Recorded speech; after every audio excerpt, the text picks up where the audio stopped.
Geliefdes, vanoggend kom die woord van die Here na ons toe uit die boek van 2 Timoteus uit. Ons weet, daar's 2 briewe wat geskryf is aan Timoteus van Paulus af. Ons kyk vanoggend in die Nuwe Testament, na die tweede een. So as jy by 1 Timoteus is, net nog 'n bietjie aanblaai, dan kry ons 2 Timoteus, so 2 Timoteus 4 vanaf vers 9. Ons nou gedagte dat Paulus skryf hier aan Timoteus, en dan is daar ook 'n oproep wat hy doen teenoor Timoteus. So 2 Timoteus 4 vers 9 tot 17, ons fokusvers is dan ook vers 17, ek sal net daardie tyd weer vir ons herhaal.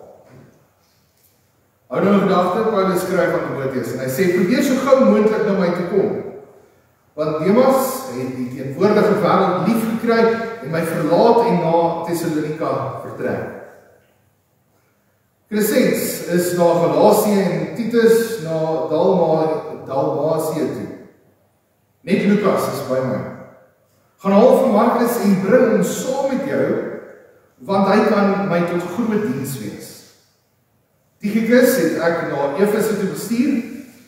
As jy kom, moet jy die reismantel saambring wat ek by Carpus in Troas laat bly het. En ook die boeke vir al die perkamente. Alexander die kopersmid het my baie kwaad aangedoen.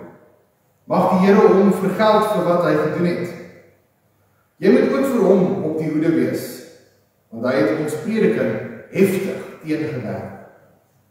Toe ek my die eerste keer voor die hof moes verdedig, het niemand my bygestaan nie. Almal het my in die steek gelaat, maar God hulle dit nie toereken nie. Maar die Here het my bygestaan en my krag gegee, sodat deur my die prediking tot sy volle reg kon kom en al die heidene nasies dit kon hoor. En ek is uit die bek van die leeu gered. Die Here sal my red van elke onheil en my behoue in sy hemelse koninkryk bring. Aan hom kom die eer toe tot in ewigheid. Amen. Ons fokus vers 17. Maar die Here het my bygestaan en my krag gegee, sodat ek deur my die prediking tot sy volle reg kon kom en al die heidene nasies dit kon hoor. En ek is uit die bek van die leeu gered. Geliefdes, die tema van vanoggend se prediking, mense laat ons in die steek. Maar God, op hom kan ons altyd vertrou.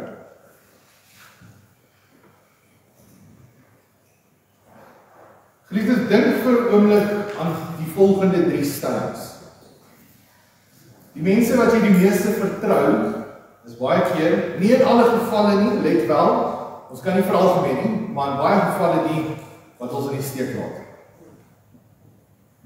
Die tweede stelling, die mense wat jy die liefste het, maak jy baie keer die seerste. En die derde stelling, daar is nie so seer, soos die seer wat ons kry, en die seer wat ons het baie keer in ons kerklike familie nie. En dit is nie verbind wanneer die woorde van die psalmdigter dan echo in ons gedagtes, Psalm 146 vers 3 wat sê, julle moenie dink dat belangrike mense julle kan help nie. Mense sal julle nie help nie. Hoekom? Hoekom sal mense ons nie help? Want mense staan alleen. Mense maak seer. Of dit 'n familie is, of in ons vriendekring, of dit nou is in die kerk. En ja, ons moet erken dat selfs in die kerk kry mense seer. Ons kan nie maak of dit 'n perfekte plek is nie. Want daar is nie so 'n plek soos 'n perfekte kerk. En as daar so 'n plek was soos 'n perfekte kerk, en ons as mense sluit daarby aan, sal dit nie meer 'n perfekte kerk wees nie, want ons is mense, ons is sondig, en ons stel ook teleur. Ons is nie een perfek nie. En daarom kom ons by mekaar, om mekaar se laste te dra, die seer te dra, mee te leef met mekaar. En ek en jy is ook nie die eerstes wat teleurgestel word of seer het nie, of dit nou in die familie is, of in vriendekringe, of selfs by die kerk. Ons is nie die eerstes nie. Want hierdie brief van Paulus getuig ook daarvan. Dis 'n waarheid en 'n realiteit waarvoor elkeen van ons te staan kom. Mense kan ons teleerstel en ons seermaak. Ons almal het op een of ander tyd in ons lewens hierdie pyn ervaar, hierdie teleurstelling ervaar, hierdie seer ervaar. Of dit nou is in die vorm van die afwesigheid van iemand, om nie teenwoordig te wees in iemand se lewe nie, of dit nou is as gevolg van verraad, agterafheid, misbruik van iets, selfs 'n doelbewuste afkeer van iets. Dit is 'n pynlike realiteit. Ons sien vanoggend 'n vreemde ding in Paulus se briewe, of in die brief. Paulus het 'n geneigtheid om spesifiek nie iemand te noem nie, en nou hier noem hy mense by die naam.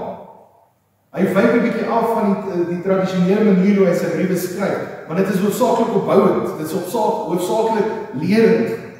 En nou hier in hierdie laaste deel van die tweede brief sien ons dat hy nou mense sommer direk aanspreek. Nou hy sê hoe ongelukkig is vir mense. Spesifiek vers 16 wat ons sê, toe ek my eerste keer voor die hof moes verdedig, het niemand my bygestaan. Almal het my in die steek gelaat. Daar is tot werklike ongelukkigheid by Paulus gewees. Niemand het my bygestaan. Niemand was daar saam met my gewees. Ek moet myself verdedig het. En almal wat saam met my was, het weg. En dan noem Paulus name. Nou kan ons baie maklik dink, sjoefel, Paulus, wat gaan nou hier aan? Wat gebeur hier? Soos die Engelsman sal sê, is Paulus besig om te name and shame. Wat gebeur in hierdie deel? In 2 Petrus of 2 Timoteus 4 vers 9 sien ons dat Paulus selfs praat van sy medewerkers wat eens op 'n tyd saam met hom die evangelie verkondig het. Hy gebruik 2 spesifieke name, Demas en Alexander. As ons vir 'n oomblik stil staan by hierdie 2 mense. Wanneer ons kom by Demas, het Paulus op 'n paar keer oor gepraat. Filemon 1 vers 24, waar Paulus sê dat hy sy medewerker, iemand wat saam met my dit doen. Dis iemand wat saam met my in die loopgrawe stap. Iemand wat langs my is en saam met my bediening doen. Kolossense 4 vers 14 sê hy dan ook, Demas groet julle. Met ander woorde, daar is 'n verhouding tussen die gemeente in Kolossense en Demas. Demas was iemand wat Paulus geken het, die evangelie geken het, en die werk ook van Christus. Ons moet besef dat dit is nie dieselfde kerklike tradisie soos wat ons vandag het, waar ons in 'n kerkgebou bymekaar kom nie, maar ons kan amper sien hoe Demas saam met Paulus kerklike familie was in die kerk. Die kerk, hoe Paulus seer gekry het in die kerk. En nou skielik sê Paulus dat Demas die wêreld lief gekry het. Ons kan nie regtig spesifiek weet nie, maar as ons aflei van die konteks van hierdie brief, kan ons sien daar is ons 3 verskillende redes hoekom of wat die interpretasie is van hierdie teks. Eerstens kon Demas bang geraak het vir die vervolging wat daar plaasvind. Christene word vervolg en ek is nou te bang, my lewe is in gevaar, ek sien nie kans vir hierdie nie, ek draai liewer terug na my wêreld. Ek wil nie 'n Christen wees. Ons word vervolg. Die tweede punt wat daar tesame gaan is, of die tweede verduideliking kan wees, dat Demas het uiteindelik ingegee vir versoeking en die wêreld lief gekry. Rykdom, mense, losbandigheid, ons weet nie. Status daar. Die punt is dat Demas het die wêreld lief gekry, of dit nou as gevolg van vervolging is, of as gevolg van menslike eienskappe, dinge wat hom beïnvloed het, hy het die wêreld lief gekry. Die ander persoon waarvan Paulus dan praat is Alexander. Paulus klink nog kwaai wanneer hy praat van Alexander. Hy sê nie nooit woorde nie. Hy sê wees op jou hoede vir die persoon. Ons het ook al gehoor. Wees versigtig vir so en so. Moet hulle nie net vertrou nie. En dit is wat Paulus ook vir Timoteus hier skryf. Die woord wat Paulus hier gebruik, ewig teengestaan, beteken dat Alexander het doelgerig dit wat Paulus besig was om te doen in die wiele probeer hou. So Paulus, wat het hy gedoen? Ons weet hy die evangelie verkondig. So Alexander het al voorgegee dat hy saam met Paulus medewerker was. Hy het waarskynlik vir Paulus in die publiek geopponeer en gesê, maar ek stem nie saam met die leer wat jy nou verkondig nie. En Paulus waarsku dat hy 'n groot kwaad aangedoen het. Hy het waarskynlik ook die evangelie probeer saboteer. Dat mense Paulus se getuienis of sy geloofwaardigheid in gedrang gekom het. Kan ons vir Paulus glo? Kan ons glo dat Paulus vir ons verkondig? 'n ander opinie wat daar is oor Alexander is dat hy 'n valse leer verkondig het wat in stryd is met dit wat Paulus verkondig het. Hoe ook al dit sy, Paulus waarsku vir Timoteus te sê wees op jou hoede. En dis nie die eerste keer wat ons lees van Alexander in die Bybel nie, want ons lees ook in 1 Timoteus 1 vers 20 waar Paulus van hom praat sowel as van Hymus, waar hy sê ek het hulle oorgegee aan Satan sodat hulle kan leer om nie te laster nie. Ja, hoe groot moet hierdie impak wees van wat Alexander en Hymus gedoen het, dat Paulus gesê het ek gee hulle oor aan Satan. Hierdie gebeure weer klink ook maklik in ons eie lewens. Hoe ons kon sê, Here, maar hoekom het hierdie persoon my seer gemaak? Hoekom het ek alweer teleurstelling ervaar by die werk of by die kerk of van familie, by vriende? Die seer wat ons kry wanneer mense ons teleurstel is gewoonlik diep. Want hierdie pyn laat baie keer twee gevolge. Eerstens dat ons worstel met mense en verhoudings en tweedens beïnvloed dit ook ons eie waardigheid. Wat het my teleurgestel? Is ek nie goed genoeg nie? En dit veroorsaak dan weer dat ons verhouding met God skade ly. Maar ons moet onthou dat mense, ek en jy, het ook foute. Nie een van ons is perfek of volmaak nie. En daarom is dit nodig dat ons nie ons fokus plaas, ons vertroue plaas, ons staat maak, hoe ook al dit sy, op mense nie, maar op God. Paulus sê dan, ek het voor die hof gestaan en niemand het my gehelp nie, ek was alleen. Maar die krag van God. So daar is iets wat Paulus gehelp het, is die krag van God wat hom uiteindelik gehelp het. Wat is die krag van God? Ook die Heilige Gees wat in Paulus gewerk het.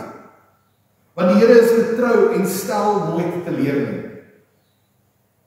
Al is daar niemand meer om ons nie. Alhoewel mense val, sal die Here nooit nie. Hy is getrou. En as ons vir 'n oomblik dink aan die drie enige God, die enigste God, die lewende God, die Vader, Seun en Heilige Gees, dan sien ons hoe God, die Vader wat alles geskep het, daadwerklik getrou bly. Hy het nie net die aarde en alles daarop geskep nie, en net agteroor gesit en sê ek is klaar nie, maar hy is aktief betrokke by die skepping. Ons het herhaaldelik gebid vir reën die laaste paar maande, en wat het die Here gedoen? Hy het ons reën gegee, en reën gegee in oorvloed. Hy is betrou, hy voorsien. Daar waar al boere is wat mielies geplant het, graan geplant het, en die droogte het gekom, en tog het die Here gereageer, geantwoord, sy skepping in stand gehou. In die Ou Testament sien ons ook hoe God die Vader te doen, hoe hy getrou is, ondanks sy volk sy ontrouheid. Want sy volk het in Exodus staat gemaak op 'n kalf, 'n goue kalf. Nie op God nie op die lewende God van hemel en aarde nie. Hulle het nie staat gemaak op hom nie. Hulle het staat gemaak op 'n dooie ding, 'n goue kalf. As ons dit nie goed genoeg is, of as dit nie erg genoeg is nie, Numeri lees ons ook van die verkenners wat ontrou was toe hulle moes gaan die beloofde land gaan verken het. Ons sien ook in Numeri hoe Korag in opstand gekom het. Ons sien die bronslang wat die Israeliete net blindelings begin aanbid het. Waar hulle fokus en hulle vertroue plaas op dinge veel eerder as op God. Want die dinge en die goeders in hierdie wêreld sal ons tog redelik nie gee. Dis die mentaliteit waarmee hulle gegaan het. Verder in Rigters en Konings sien ons ook hoe hulle uiteindelik ook Baal aanbid het. Ek sal vertrou op daardie dinge. Op 'n goue kalf wat niks my kan doen nie. Ek sal my vertroue op dit sit. Want dit klink soos 'n goeie idee. En tog bly God getrou. Hy is steeds daar vir sy volk. Hy gee voorsien vir hulle kos, hy voorsien vir hulle land, hy voorsien vir hulle hele volk, nageslagte, oor en oor. So selfs al stel mense teleer, het God nie teleurgestel. Die Vader se getrouheid is sigbaar deur die hele skrif en die hele skepping. Ons sien ook so hoe God die verbond ingestel het, gesluit het. En dan los hy dit ook nie, en hy stap nie terug en sê ek is klaar nie. Hy is aktief betrokke toe hy die verbond gesluit het.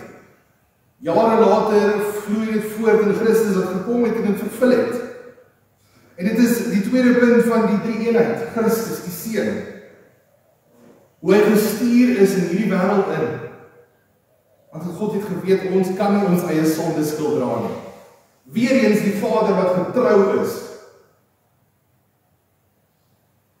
Christus het sy menswese nie gebruik om sy eie doelwitte te propageer nie.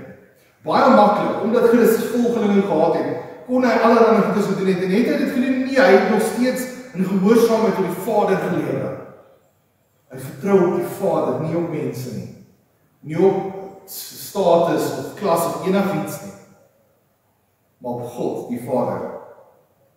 Selfs by sy lyding en sy kruisiging, waar daar pyn was, teleurstelling was, het hy gefokus, staat gemaak op, vertrou op die Here, die Vader. En dan Christus is so getrou ook in sy roeping wat hy gehad het hier op aarde, en dat hy geweet het dat ons as mens ook gaan voel dat mense ons in die steek laat. Dat ons gaan voel ons is alleen, ons gaan voel ons het niemand meer nie.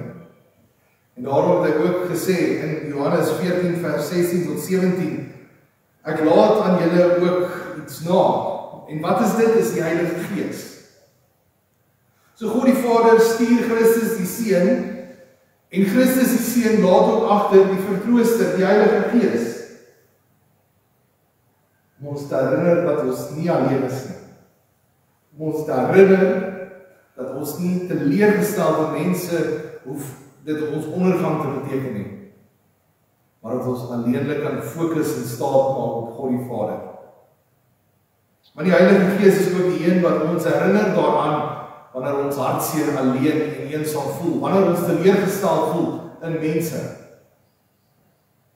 Ons is waardig, ons is kind van God, die Vader, God self is by ons. Nie 'n goue kalf, 'n bronslang, of enige ander koninklike mens op aarde nie.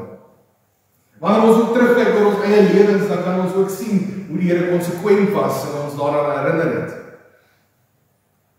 Die Heilige Gees is ook die een wat vir ons die vrede gee wanneer ons hierdie gedagtes en herinnering roep.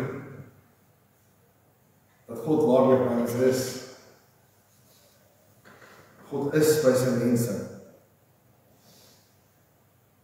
Maar ons moet ook nou in gedagte hou hoekom Paulus hierdie deel vir ons geskryf het. Elke deel van die skrif, van Genesis tot Exodus, reg tot Openbaring, die hele skrif getuig waar ons iets kan leer oor God. Selfs hierdie deel. Selfs die deel waar Paulus sê, ek is kwaad vir hierdie mense. Ek is ongelukkig met hulle. Pas op vir hulle. En wat leer ons hieruit? Paulus het 'n roeping gehad. Hy het die evangelie verkondig. Hy was doelgerig op pad ergens heen. En ja, hy het mense ontmoet, mense het saam met hom gewerk, en mense het hom teleurgestel, maar hy het sy roeping nooit vergeet nie. Sy het standvastig gebly, en dit wat hy moes doen. Ja, dit is nie lekker as mense ons verlaat nie. Dit is nie lekker as ons teleurgestel voel nie. Dit is nie lekker om seer te kry nie.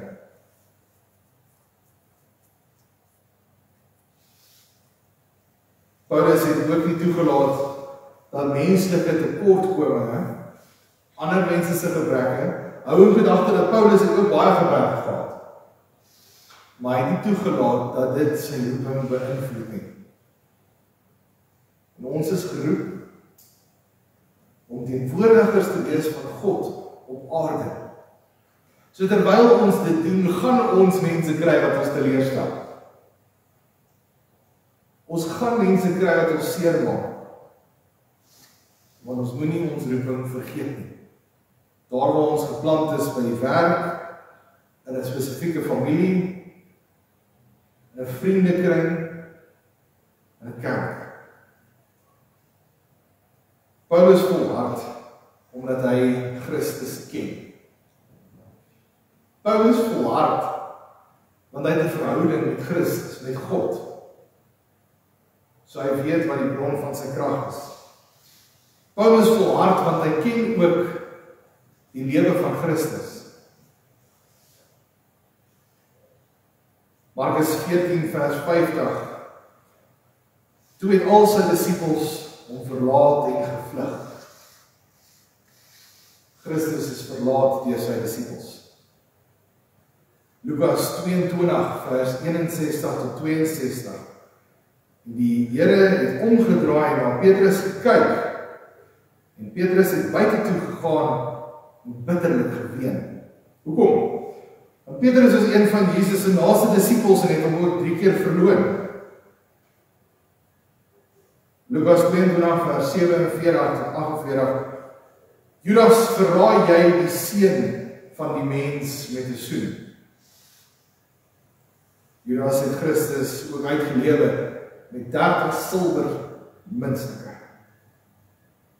Dis hoeveel Christus se lewe werd was God. Matteus 27 vers 22 tot 23. Laat hom kruisig, laat hom kruisig. Dis dieselfde skare wat saam met Christus geloop het, wat nou aanmoedig dat hy gekruisig moet word. Hoe het die mense oor die Christus verlaat nie? Johannes 7 vers 5. Want selfs sy broers het in hom nie geglo nie. Christus eie broers, die mense van Nasaret, sy tuisdorp, het hom ook verwerp. Ons sien dit ook in Lukas 4 vers 28. Seker een van die grootste, amper as ons in aanhalingstekens kan sê, teleurstellings in Christus se lewe, is toe hy uitgeroep het, my God, waarom het U my verlaat? Christus is in kruis verlaat deur God die Vader. Daar waar hy elkeen van ons se sondes gedra het, daar waar hy gemartel is, gekruisig is, gesterf het, begrawe is, het hy ons sondes gedra. En God haat sonde. Sonde kan nie in die teenwoordigheid van God wees nie. So Christus het Gods verlatenheid ervaar, beleef, tot in die angste van die hel gekom. Maar daar was afstand tussen ons en God. En Christus het daardie afstand kom herstel. Christus het gekom, ons sondes betaal finaal, dis klaar, sodat ek en jy nie ooit weer Gods verlatenheid hoef te ervaar nie. Sodat ons nooit God verlate sal wees nie. Wat weer eens vir ons bevestig dat God ons nooit sal teleurstel nie. Ja, dis waar. Ons gaan teleurgestel word in hierdie wêreld. Ons gaan daarin leef, ons gaan seer hê, ons gaan kwaad wees, ons gaan ander mense herinner, pas op vir die persoon. Ons gaan seer kry. Maar mag die Heilige Gees ons altyd daaraan herinner, dat God ons nie seer maak nie. God ons nie teleerstel nie. God ons versterk, bemoedig ook deur die kragtige werking van die Heilige Gees, sodat ons in ons roeping kan volhard, as kind van God, as koninkryksburger, as teenwoordiger van God in hierdie wêreld, sodat ons ook kan sê dat die Here sal ons red van elke onheil en ons behoue bly totdat ons in sy hemelse koninkryk ingaan. Al verlaat mense ons, al stel mense ons teleur, en al verloor ons dinge wat vir ons voel soos hoop. Mag die Here ons altyd bystaan, sodat ons kan sê dat ons aan hom die eer sal gee tot in alle ewigheid.